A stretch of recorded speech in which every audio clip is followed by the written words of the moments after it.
میں فی الوقت جو بات سمجھانا چاہ رہا ہوں وہ یہ کہ عالم پیغمبر کا وارث ہے، تو اس کا معنی یہ ہے کہ عالم نے 3 کام کرنے ہیں: اشاعت دین اور دفاع دین اور نفاذ دین۔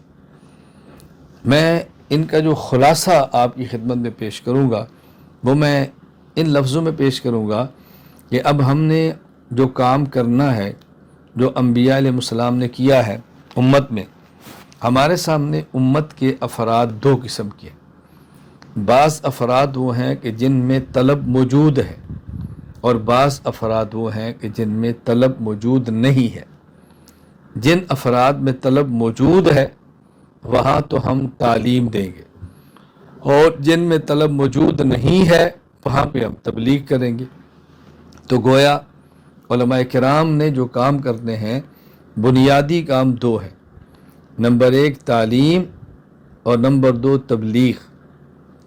جو طلب والے ہیں، جو سیکھنا چاہتے ہیں ان کو سکھائیں، اور جو طلب نہیں رکھتے ان تک اللہ کے نبی صلی اللہ علیہ وسلم کا اللہ کا دیا ہوا دین پہنچائیں۔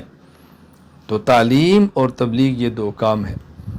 اللہ کے دین کی طالبین دین کو تعلیم، اور اللہ کے دین کی غیر طالبین دین کو تبلیغ۔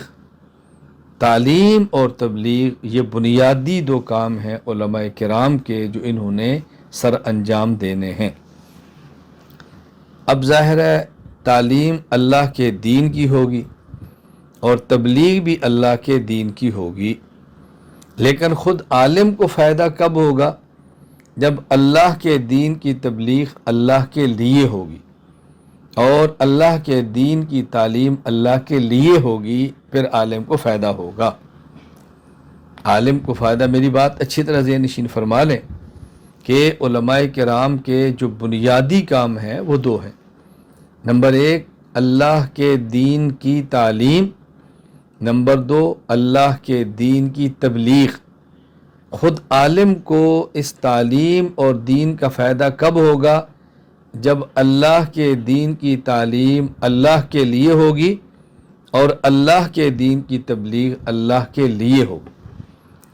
اگر اللہ کے دین کی تعلیم اور اللہ کے دین کی تبلیغ اللہ کے لیے نہ ہوئی تو اللہ کے دین کا فائدہ ہوگا، لوگوں کا فائدہ ہوگا، لیکن معلم اور مبلغ کا اپنا فائدہ نہیں ہوگا۔ معلم اور مبلغ اپنا فائدہ تب ہوگا جب جس اللہ کی دین کی تعلیم ہے اسی اللہ کے لیے ہو، اور جس اللہ کے دین کی تعلیم ہے اسی اللہ کے لیے ہو، تو پھر معلم اور مبلغ کا فائدہ ہوگا۔ اب ضروری ہے کہ ہم دین کا کام اس طرح کریں کہ اس کا ہمیں فائدہ ہو۔ کبھی انسان دین کا کام کرتا ہے اور اس کو خود فائدہ نہیں ہوتا۔ حضور اکرم صلی اللہ علیہ وسلم نے ارشاد فرمایا: ان اللہ لیؤید ھذا الدین بالرجل الفاجر۔ اللہ تعالیٰ بس اوقات اس دین کی مدد، دین کی تائید اور دین کا کام ایسے شخص سے لیتے ہیں کہ جس کو اس دین کا وہ کام کرنے کا فائدہ نہیں ہوتا۔ میں علماء کرام سے بطور خاص گزارش کیا کرتا ہوں کہ پہلے حدیث پاک کا مفہوم خود سمجھیں اور اس کے بعد حدیث پاک کا مفہوم دوسروں کو سمجھائیں۔ جب ہمیں اچھی طرح نہیں سمجھ آئے گا تو ہم دوسروں کو کیسے سمجھائیں گے؟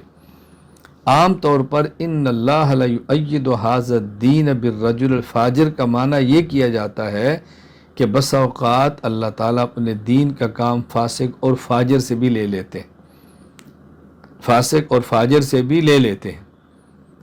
بات اچھی طرح سمجھیں، یعنی کبھی مسجد کی تعمیر کے لیے پیسے داڑھی منڈا دے دے گا، اور کبھی دین کا کام بے دین کر دے گا۔ اس حدیث پاک کا مفہوم سمجھیں۔